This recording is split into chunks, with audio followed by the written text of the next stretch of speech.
Welcome to Dream Lifestyle TV. In the studio today, we have the pleasure of having Jean Archary. She's embarking on a new program that we call Revenge Body. So I will let Jeannie introduce herself and then we will roll with the program. Jeannie, how are you doing? I'm good. I'm great. Thank you. Beautiful. Good to see you today. Thank you. How was your session this morning? Amazing, as always. Now, you've come back. You've been training for the last how many years? I joined DBF. I was just about to turn 39 and I was on a mission to achieve a big 40th birthday goal. And so I saw this billboard saying lose 12 kilos in 12 weeks and I decided to sign up. Now, 10 years later. So you've been training for the last 10 years. Almost, yeah. And if I have to say, I've seen such a big difference in your body. I've seen a very big difference in your psychology. I've seen very big difference in the relationship with the people around you and the relationship with yourself. I've just seen big difference. But today I want you to take us, hold our hand and let us walk us through the privacy of your mind. Tell us what exactly is Revenge Body about? Wow. Yeah, I mean, I'm turning 50 next year, so it's a big one for me. And I realized that, I regretted not having achieved my 40th birthday goal for quite a few years. And I decided, well, I've been working towards this for the last 10 years now. And I decided that this is something I want to achieve for my 50th. I don't want to have regrets. I probably won't end up achieving it for my 60th. So this is the D-Day. This is the time that I have to achieve this. If I don't get to achieve this, I know my progress is just going to be slowed down. I'm not going to have the motivation or the incentive to actually do this again. Now, right now, your plate is full. You are an author, you are a mother, you are a speaker, you are an entrepreneur. You just launched, I think, a new business in the last 2 weeks. How are you going to keep this commitment with everything else that is going on in your life?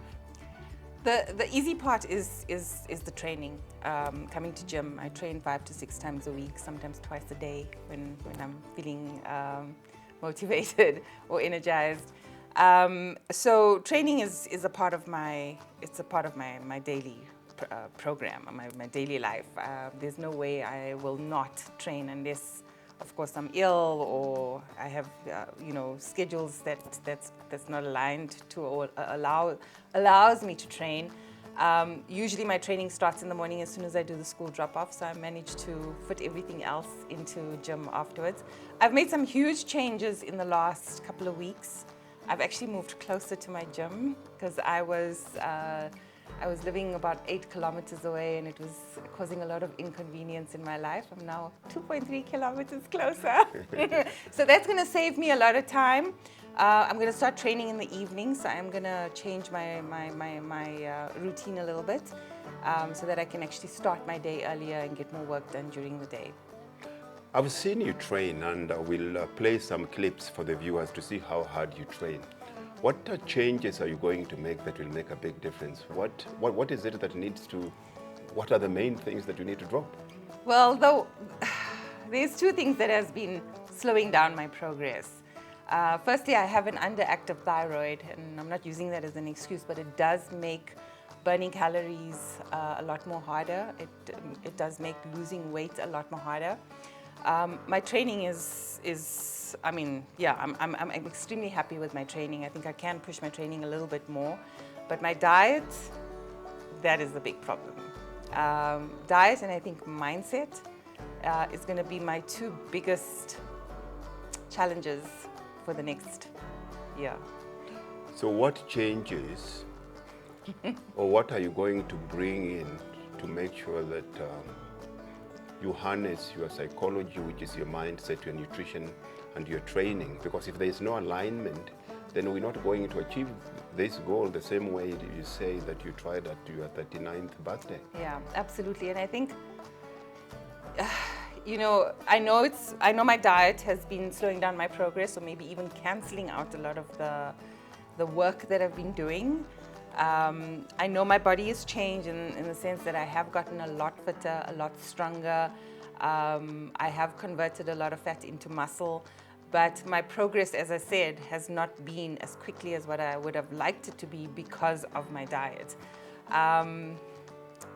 This is very hard for me to say, because the one thing that I have to give up is something that I know is going to impact a lot of my relationships, my lifestyle, my social life, my fear of missing out. And I'm actually so scared to say it because I know it's a big thing for me. Say it, say it, say it, say it. Yeah, I'm planning on giving up drinking for the next 365 days. So from my 49th birthday, which is around the corner, until my 50th. And who knows, maybe I'll continue to not drink after that, but it is a big thing for me because my entire social life is built around alcohol. It is my go-to when I am feeling stressed or I just want to unwind, after a hectic day at work, and have a glass of wine or two, and it just calms me down, gives me an opportunity to escape from the pressures of daily life. My dad was an alcoholic actually, and it's strange that I ended up liking alcohol. I don't think I have, I don't think I'm an alcoholic. I think I do love a drink, love a drink or more. Okay. So when we talk about FOMO, fear of missing out, what do you think you're going to miss out if you stop drinking?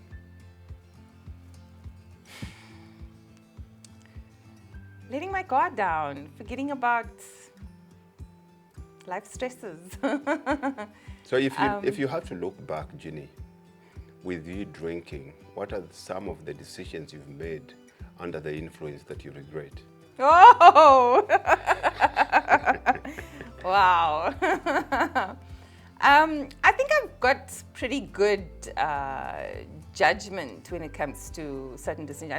I don't allow my drinking to get to a point where I don't know what I'm doing, or I make like really, really bad decisions. But I know that it does affect my emotional well-being. I know that it does affect my thoughts and the things that come out of my mouth. I feel like, alcohol makes you more of who you are. So I'm not an aggressive person. I'm not a violent person. I am a happy person. And so when I do drink, I do become louder, more funner. But I think there's a lot of guys out there that are not going to like me, because most of us guys like girls when they're under influence. Oh, because they're easy. I didn't say that. Now, well, there's a common, but there's a common assumption, I guess. The alcohol does all the work. Now, so going forward, how are you gonna chart your progress? Well, I'm relying on the team at DBF to support me in that journey. Today I trained without a book, and I felt a little bit, I've become so reliant on that book and the stars that I get after every session. And I didn't follow the programs previously. I used to just come in and train and do my own thing. And I think you told me that, it's nice to have some sort of structure and program. And so I started doing the programs according to the and look how you look. I know, it's amazing, and I won't leave here without my star. So today I walked in and I didn't, I felt a little bit lost. I mean, the fitness marshals did come to me and say, what are you doing today? And I said, I don't have a book. But I did my own workout, and I obviously relied on my knowledge from the previous programs that I did. And I just focused on a few areas of my body today. But even walking out without that star, it felt like something was missing. So I'm relying on you a lot and the team at DBF to support me on my journey and guide me in terms of what it is I need to do from a training perspective and from a diet perspective or nutrition perspective. But yeah, I mean, it's going to be a tough journey. 365 days is very long, the longest I went. But it's one day at a time. Don't look at it as 365. You're making the commitment today, and every day. Don't think about tomorrow. Baby steps. Accountability. Accountability is key. Without accountability, you end up doing stupid things, all of us. Now, you're talking about feeling iffy because you didn't have the star. The star is an accountability tool because you have to earn it, you can't buy it. What accountability structures or measures are you bringing into place? Is there any specific friends out there that you're going to rely on? For sure, Dream Body Fitness, we as Dream Body Fitness are going to hold you accountable. We're going to go in and do your fitness biometric assessment. We'll see where you are now and then set goals. So we'll do this in 42-day intervals. We're not going to do it straight 365 days. But is there anything socially outside the gym that you want to bring in as accountability tools?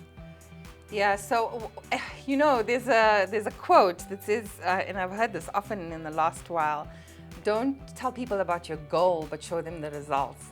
And I wasn't going to mention this to my family or my friends or put it out there socially.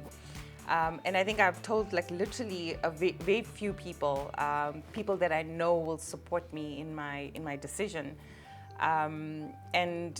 So I haven't publicly announced it, and I was thinking about maybe making a big announcement on social media, just putting it out there so that I am holding myself accountable to staying focused on this path. And I think once I do that, there's no backing out. And if I am tempted to have a glass of wine, I'm going to think twice before I do it because I've made this public commitment. But you see, also the society we live in, unfortunately, associates accountability with negativity. You've seen it in the media where they say that player has to be held accountable, or that politician or that CEO has to be held accountable. And in other words, what they're saying is he has to be punished. But we have to look at accountability from a very different positive perspective. Accountability simply means owning your thoughts, owning your actions, and owning your outcome. So whatever you think, whatever you say, and whatever you do has to align. And that's the kind of accountability we're going to use when it comes to you engaging on this Revenge Body program. Anything else that you want to share with your friends out there? Any kind of advice that you want to share with that hesitant woman out there that thinks she'll never be able to do it, she's given up? Mindset is so important. And I think for a very, very long time, I felt like either I was sleeping under a rock or making excuses. And blaming others as well, blaming circumstances, blaming people, blaming relationships, partners, life circumstances, not taking that accountability. And, it took me a long time to get here, and I've learned so much in the last decade. I have grown, as you said, immensely. I remember the first day, and you always remind me about this, the first day that I walked into DBF and I had that conversation with you about joining up. And my intention was only to sign up for 12 weeks, lose the weight, go on my beach holiday on my 40th birthday, walk in a bikini, comfortably and confidently, and never come back to the gym. And 10 years later, I'm still here. And I'm still struggling to achieve my fitness goals. The other thing that also has just happened to me, in the last few months, is that I started menopausing. And I started menopausing early. Again, my weight has been up and down, and it's been frustrating because I train so hard. And it does scare me because I don't even know, even if it is my diet even if I do focus on eating properly and eliminating alcohol from my life for the next 365 days, I don't know, I don't know if the menopause and the underactive thyroid is going to allow me to still achieve my 50th birthday goal. But I'm going to try. I'm going to try, and I'm going to give it my best shot. And I'm relying on a lot of people out there, my family, my friends, my people in my social life to actually support me on this journey. And is there any specific particular workouts that you're looking forward to on this journey? Oh yes, I started boxing, inspired by Fatima as well. I mean, when I see her and I look at how she has progressed on her boxing journey, I never used to attend a class. In fact, the last class I attended was the Melt 60 class that you gave probably 10 years ago. And I walked out of that class thinking, I'm not doing this again. And so I've been very reluctant to join a class. And the classes are actually amazing. It's so much fun. And I started one-on-one boxing with Coach Maurice, and I do box fit. And yeah, it's just, I'm finding that that's a lot of fun. It's allowing me to get rid of a lot of frustration. Yeah, so I'm gonna concentrate on continuing boxing at least once a week. I've committed to that. To staying, to trying out the classes as much as I can, and then just to continue to focus on weights. I love weight training. I didn't like cardio a lot, but now BoxFit in boxing incorporates a lot of cardio. So I think it's all about getting that balance right. Now the $1 million question, Ginny, how are we going to celebrate this milestone? Is there going to be alcohol? No. Well, who knows, maybe. Look, the longest I've given up alcohol, since I've started drinking, which was in my 1920s, the longest I've given up alcohol was for 9 months when I found out I was pregnant. And it wasn't hard to do it then because, I think when you become a mom and you're responsible for somebody else's life, you want to make sure that you're giving them the absolute best of everything. You had a very strong why. Yes, exactly. And this has to be a strong why too, because I'm only going to turn 50 once. This is not going to happen again. And I'm not going to achieve this goal when I'm 51 or 52. I want to achieve it when I'm 50. So how are we going to celebrate? Well, I'm hoping I'm going to have a big 50th birthday bash, but also, this is so hard for me to say. Yeah. My 50th birthday goal is to get... Don't think about it. Don't think about it. Just think aloud. Yeah, so I want to be able to walk, or maybe even to have a photo shoot of myself in a bikini and feel confident about my body and comfortable about my body. It shall be done. You're ready for even a bikini. You're ready for that photo shoot. That's been Ginny. Ginny, thank you very much for sharing your journey with us. We will keep a lookout on you. We will cheer you on. We know you can do this. You've done it before, but we're just getting better. Remember what Ginny said. She thought that it will get easier, but the truth of the matter is exercise never gets easier. You just become better. Every week we make sure that we turn the heat on. So my advice to you is, if you can't take the heat in my kitchen, you're gonna get the hell out of it. See you soon. God bless. Bye.